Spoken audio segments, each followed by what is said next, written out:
சற்றுமுன் வெளியான தகவல், ரூபாய் 1000 மகளிர் உரிமைத் தொகை ஓவர், இனி கூடுதலாக 2000 வருது. அது சொல்லி தான் பார்க்க போகிறோம். நீங்கள் நம்ம சேனலை சப்ஸ்கிரைப் பண்ணாமல் இருந்தீங்கன்னா மறக்காமல் லைக் பண்ணிக்கோங்க, சப்ஸ்கிரைப் பண்ணிக்கோங்க. வாங்க வீடியோக்குள்ளே போகலாம். தமிழ்நாடு அரசு சொன்னபடியே மகளிர் உரிமைத் தொகை திட்டம் விரிவாக்கம் செய்யப்பட்டு விட்டது. இப்படிப்பட்ட நிலையில்தான் தற்போது இன்னும் 2 திட்டங்கள் தமிழ்நாடு அரசால் விரிவாக்கம் தொடங்கப்பட உள்ளன. இதன் மூலம் மக்களின் வங்கி கணக்கிற்கே ரூபாய் 2000 வரப்போகிறது. அவை என்னென்ன திட்டங்கள் என்று இங்கே பார்க்கலாம். நேற்று முதல் நாள் கலைஞர் மகளிர் உரிமைத் தொகை திட்டத்தில் மேல்முறையீடு செய்த 1,48,000 பயனாளிகளுக்கு வங்கி கணக்கில் ரூபாய் 1000 வரவு வைக்கப்பட்டது. இந்த நிலையில் இந்த திட்டம் மேலும் விரிவாக்கப்படுமா என்ற கேள்வி எழுந்துள்ளது. இது தொடர்பாக அரசு தரப்பு அதிகாரிகள் நம்மிடம் சில முக்கிய தகவல்களை வெளியிட்டுள்ளனர். கலைஞர் மகளிர் உரிமைத் தொகை திட்டம் நேற்று விரிவாக்கம் செய்யப்பட்டது. நேற்று முதல் நாள் புதிதாக இணைக்கப்பட்டவர்களுக்கு பணம் வழங்கப்பட்டது. கலைஞர் மகளிர் உரிமைத் தொகை திட்டத்தில் மேல்முறையீடு செய்த 1,48,000 பயனாளிகளுக்கு வங்கி கணக்கில் ரூபாய் 1000 வரவு வைக்கப்பட்டது. கடந்த மாதம் வரை 1.15 கோடி பேர் மகளிர் உரிமைத் தொகை பெற்றனர். தற்போது மேலும் 1,48,000 பேருக்கு மகளிர் உரிமைத் தொகை தரப்பட்டுள்ளது. இதுபோக அரசு பள்ளிக்கு செல்லும் பெண் குழந்தைகள், ஆண் குழந்தைகள் இருந்தால் உங்களுக்கு வீடு தேடி மேலும் 2000 மொத்தமாக வரும். அதன்படி புதுமை பெண் திட்ட விரிவாக்கம், புதிதாக தமிழ் புதல்வன் திட்டம் ஆகியவை தொடங்கப்பட உள்ளன. புதுமை பெண் திட்டம் போல மாணவர்களுக்கு 1000 ரூபாய் வழங்கும் தமிழ் புதல்வன் திட்டம் விரைவில் தொடங்கப்படும் என்று தமிழ்நாடு அரசு தெரிவித்துள்ளது.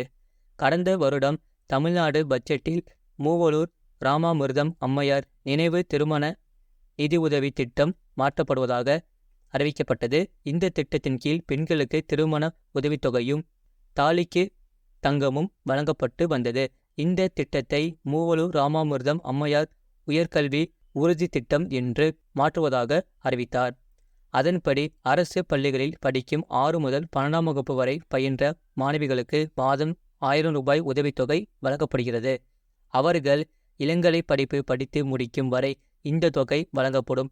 மாணவிகள் இதற்காக எங்கும் செல்ல வேண்டியது இல்லை. நேரடியாக அவர்களின் வங்கி கணக்குகளில் இதற்கான தொகை செலுத்தப்படும். புதுமை பெண் திட்டம் என்று இந்த திட்டத்திற்கு பெயர் வைக்கப்பட்டுள்ளது.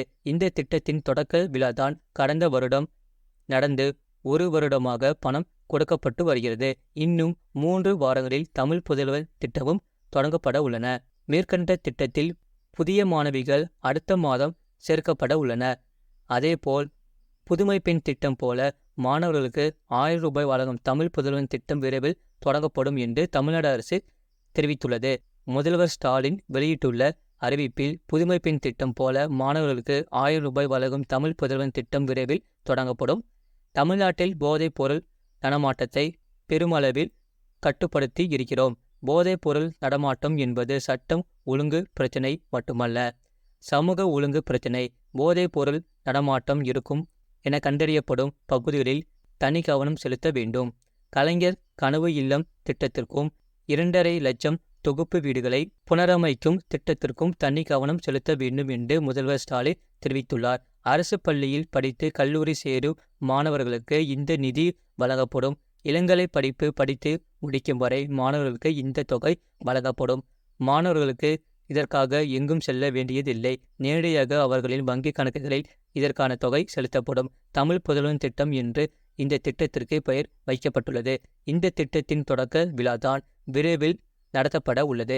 இதுபோன்ற செய்திகளை உடனுக்குடன் அறிந்து கொள்ள மறக்காம சேனலை சப்ஸ்கிரைப் செய்யுங்கள், மற்றவர்களுக்கு தெரியப்படுத்த ஷேர் செய்யுங்கள்.